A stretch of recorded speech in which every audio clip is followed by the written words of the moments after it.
دونوں class fellow تھے۔ لڑکی پوری یونیورسٹی میں خوبصورت تھی اور لڑکا تمام لڑکوں میں وجیح۔ دونوں ایک دوسرے سے ٹکراتے رہے اور آخر میں دونوں ایک دوسرے کی محبت میں گرفتار ہو گئے۔ معاملہ رومیو جولیٹ جیسا تھا۔ دونوں کے خاندان ایک دوسرے سے نفرت کرتے تھے۔ شادی مشکل تھی۔ دونوں باعزت گھرانوں کے سعادت مند بچے تھے، بھاگ کر شادی کے لیے تیار نہیں تھے اور خاندان اپنے اپنے شملے نیچے نہیں لا رہے تھے، لہٰذا معاملہ پھنس گیا۔ لڑکے اور لڑکی نے پوری زندگی شادی نہ کرنے کا فیصلہ کیا۔ یہ دونوں اپنے اپنے گھر میں رہتے رہے۔ 5 سال دونوں کے درمیان کوئی رابطہ نہ ہوا۔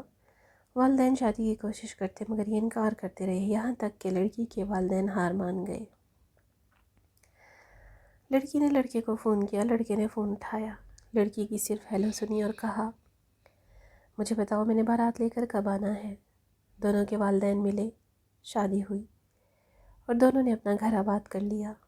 لڑکے نے کاروبار شروع کیا، اللہ تعالیٰ نے کرم کیا اور وہ خوشحال ہو گئی۔ یہ شادی 20 سال چلی۔ اس دوران 3 بچے ہو گئے۔ خاتون کو اپنے حسن، اپنی خوبصورتی پر بہت ناز تھا۔ وہ تھی بھی ناز کے قابل۔ وہ 45 سال اور 3 بچوں کی ماں ہونے کے باوجود جوان لگتی تھی۔ خاوند بھی روز اول کی طرح اس پر فریفتہ تھا۔ وہ روز جی بھر کر بیوی کی تعریف کرتا تھا، لیکن پھر ایک دن وہ ہو گیا جو نہیں ہونا چاہیے تھا۔ خاتون کو چھوٹی سی گلٹی نکلی اور یہ گلٹی پھیلتے پھیلتے ناسور بن گئی۔ ڈاکٹروں کو دکھایا، ٹیسٹ ہوئے، پتہ چلا خاتون جلد کے کینسر میں مبتلا ہے۔ خاوند صرف خاوند نہیں تھا، وہ اپنی بیوی کا ماہوال تھا۔ وہ اپنی ران چیر کر بیوی کو کباب بنا کر کھلا سکتا تھا۔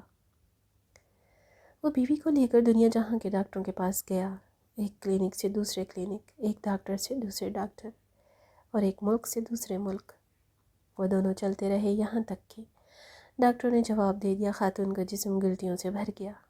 یہ مصیبت ابھی ختم نہیں ہوئی تھی کہ ایک دن دوسری آفت آن پڑی۔ خاوند کی گاڑی ٹرک سے ٹکرائی اور وہ شدید زخمی ہو گیا۔ وہ ہسپتال پہنچا، پتہ چلا وہ بینائی کی نعمت سے محروم ہو چکا ہے۔ آپ اس کے بعد المیہ ملاحظہ کیجئے، شہر کا خوبصورت ترین جوڑا بدقسمتی اب جلد کے کینسر کی مریض، اور خاوند آنکھوں سے اندھا۔ لوگ انہیں دیکھتے تھے تو کانوں کو ہاتھ لگاتے تھے، لیکن یہ دونوں اس کے باوجود مطمئن تھے۔ یہ روز صبح باغ میں واک بھی کرتے تھے، سینما بھی جاتے تھے اور ریسٹورانوں میں کھانا بھی کھاتے تھے۔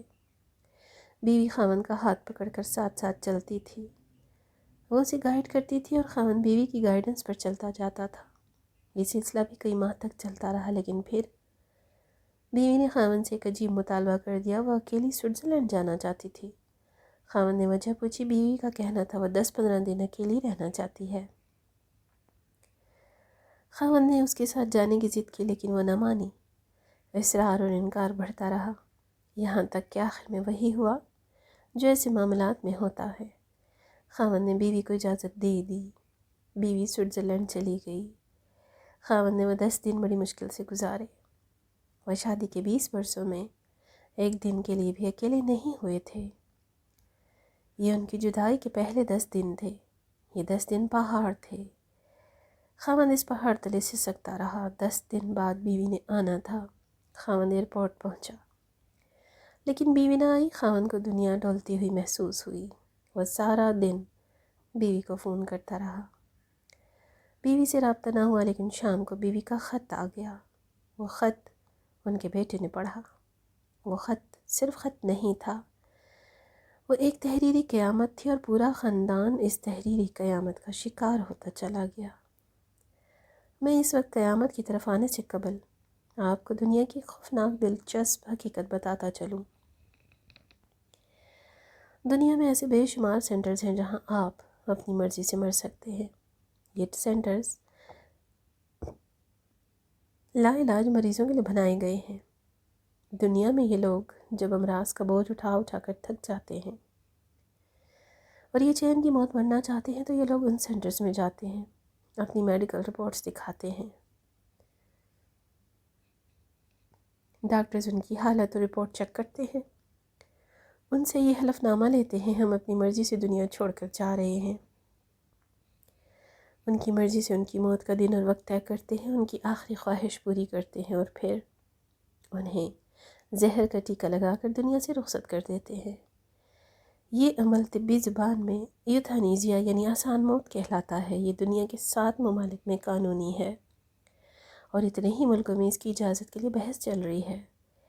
سوئٹزرلینڈ بھی دنیا کے ان ممالک میں شامل ہے جہاں ایوتھانیزیا کو قانونی اسٹیٹس حاصل ہے۔ زیورخ جیس شہر میں بھی ایوتھانیزیا کا سینٹر بنا ہے۔ یہ سینٹر انتہائی خوبصورت جگہ پر ہے۔ سینٹر کے کمرے پہاڑوں، آبشاروں اور جھیلوں کے کناروں پر بنائے گئے ہیں۔ مریض بیڈ پر لیٹ کر زندگی کی آخری صبح اور شامیں دیکھتے ہیں اور آخر میں مہربان ڈاکٹروں اور نرسوں کے ہاتھوں میں زندگی کی سرحد پا کر جاتے ہیں۔ وہ خاتون بھی ایوتھانیزیا کے لیے سوئٹزرلینڈ گئی تھی۔ وہ کینسر کا دکھ برداشت نہیں کر پا رہی تھی، چنانچہ اس نے آسان موت لینے کا فیصلہ کر لیا۔ وہ زیورخ گئی، زندگی کے آخری 10 دن گزارے اور عین اس وقت اپنے لیے موت کا تعین کر لیا جب اس کی فلائٹ نے وطن کی مٹی کو چھونا تھا۔ ادھر فلائٹ اتری اور ادھر وہ زندگی کی سرحد پار کر گئی۔ خاتون کا آخری خط بیٹے کے ہاتھ میں تھا۔ وہ سسکیاں لے لے کر خط پڑھ رہا تھا اور خاوند سر جھکا کر اپنی بیگم کا ایک ایک لفظ سن رہا تھا۔ بیوی نے اپنی پوری زندگی کا احاطہ کیا۔ اس نے بتایا وہ جب پہلی بار یونیورسٹی میں ملے تھے تو اس نے کہا محسوس کیا تھا۔ وہ یونیورسٹی میں لڑتی کیوں تھی اور وہ کون سا دن تھا جب لڑتے لڑتے اسے اس سے محبت ہو گئی تھی۔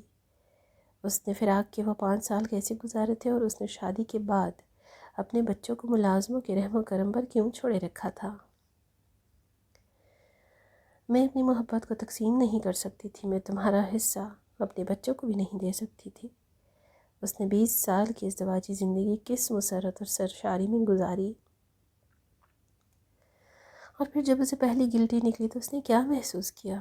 وہ خود کو روز بروز بدصورت ہوتا دیکھتی تو اس کے دل پہ کیا گزرتی تھی؟ وہ قدرت کا یہ فیصلہ بھی سہتی چلی گئی، لیکن پھر جب عجیب واقعہ ہوا، آپ نے پہلے بچے بورڈنگ اسکول میں بھیج دی۔ میں جانتی تھی آپ نے یہ فیصلہ کیوں کیا۔